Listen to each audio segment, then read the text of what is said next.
For the National Housing Authority, it was a year of frustration, particularly in the area of collection of arrears. And from the last report we had our board meeting, we had something like $45 million out in arrears and mortgages. If I were a private owner, I would put those places up for sale already. But remember that this is a national housing. If I put these people up for sale, the amount of noise that I am going to get, the amount of papers and politicians and everybody, what they are saying, if I feel that all the politicians would look at this as a national issue and would support the national housing, I go tomorrow and put up everybody for sale. But this is where we are put in a position. You put up the people for sale, they run to politicians, and then they begin to say, oh, you are inhumane, you're putting the people on the road. This is what we are up against.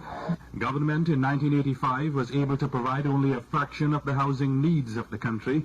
Joining in the Housing Thrust was a private organization, Susu Lands, aimed at the low-income family, and a number of other agencies, including private developers. But in most cases, homes were outside of the reach of those who needed them most, and squatting continued to be part of the social system. In the new year, the government hopes to deal with that problem by regularizing the position of certain squatters who meet established criteria. Electricity supplies were improved in the country in 1985. TNTech installed new generating and transmission equipment, and the Commission can now reach consumers in 97% of the country. It has excess generating capacity to satisfy the demand of its 270,000 users. Perhaps the best news from the Commission in 1985 was that at the third quarter it was showing a profit in its operations. But the Commission told us that by the end of the year it would have reached a break-even point. WASA, on the other hand, was still operating at a deficit. Its application for a rate increase to offset this was heard by the Public Utilities Commission, but a ruling on the matter is reserved. While WASA waits for a PUC verdict, the Port Authority has been enjoying the benefits of a rate adjustment handed down in August. The tribunal has, however, determined that the order will be effective for 1 year beginning October 15, 1985, after which a review of the rate structure will be undertaken. The Port Authority should by then have completed negotiations with the SWWTO for a new agreement which incorporates a shift system. Other reforms which the authority has pledged to introduce should also be in place by then. The authority would likewise have had an opportunity to monitor the volume of cargo moving over its wharves, as well as assess the impact of the new rates on its revenue. The Public Transport Service Corporation, described by its chairman as an awakening giant, made rapid strides towards the goal of an efficient public transportation system in 1985. A major physical development program was completed during the year, and the corporation is now in a better position to service and maintain its fleet of buses. Its Super Express service and the exclusive use of the priority bus route enhanced its image, and the bus company was able in 1985 to provide competition to taxis. And it's the first time in Trinidad and Tobago that we are hearing people are complaining about the buses is giving the taxis and the maxi taxi problems. You know, we used to hear other complaints. By the end of October, the PTSE had moved over 35 million passengers, a dramatic improvement over the total figure of 84 when it moved 31 million people. But operating expenditure and the fact that fares are controlled create financial problems for the corporation. PTSE officials are eager to have the corporation become financially viable, but they do not see this with the present fare structure.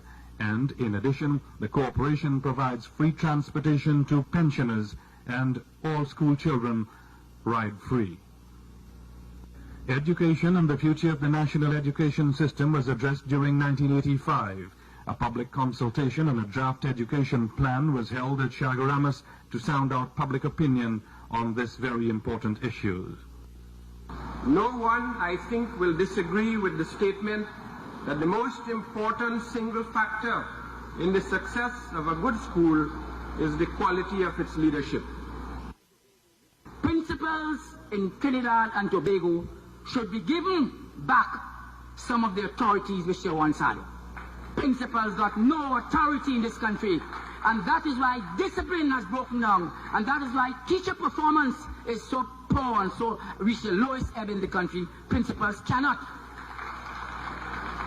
Mr. Chairman, it hurts my heart to see picketing going on and small 5-year-old children being given a picket to hold. If parents want to picket, let them do it. That is their right. But do not drag those little children into the picketing. For one day, those very children who feel that by picketing they will get what they want freely will stand up in front of their parents, draw up a picket and hold it up to them. Far too many teachers have all the required academic qualifications and knowledge, but simply cannot teach. They do not fully understand the purpose. They do not fully understand the purpose of their teaching. They also do not understand the students and the conditions under which the students live. So, by year's end, an education plan covering the 5-year period up to 1990 had been approved by the Cabinet and laid in Parliament. Among its recommendations, to make education more relevant to the changing demands of the nation.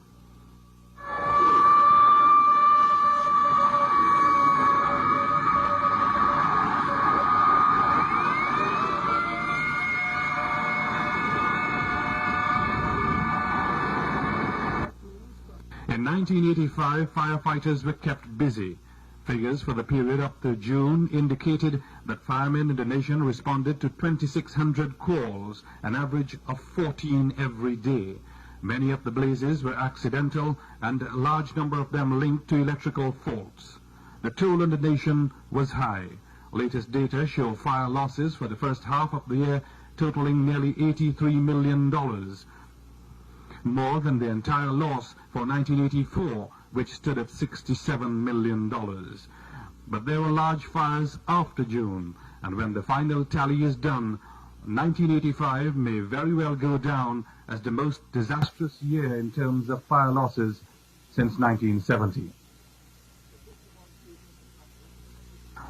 The 51 state enterprises collectively showed a net loss during 1985, once more leaning on the state for financial support. The energy and natural resources sector showed a drop from last year's position where they recorded a net profit. In 1985, there was a net loss of more than $150 million. Agriculture and agro-based industries, too, showed a net loss in 1985, almost $80 million greater than 1984. Once again, the major reason for this was the continuing poor financial state of Carney Limited, which ended the year with a deficit of $365 million, a loss of $1 million a day. But there was some positive financial improvement in the third category of state enterprises.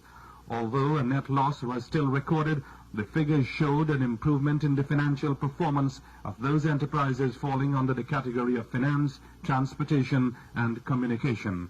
And state enterprises sources said a major contributor to this improved situation was the effective financial management of the telephone company, which showed an operating profit of more than $21 million for the period January to October 1985. But overall, the bottom line for the state enterprises was in red, from just over $300 million last year to nearly $570 million in 1985.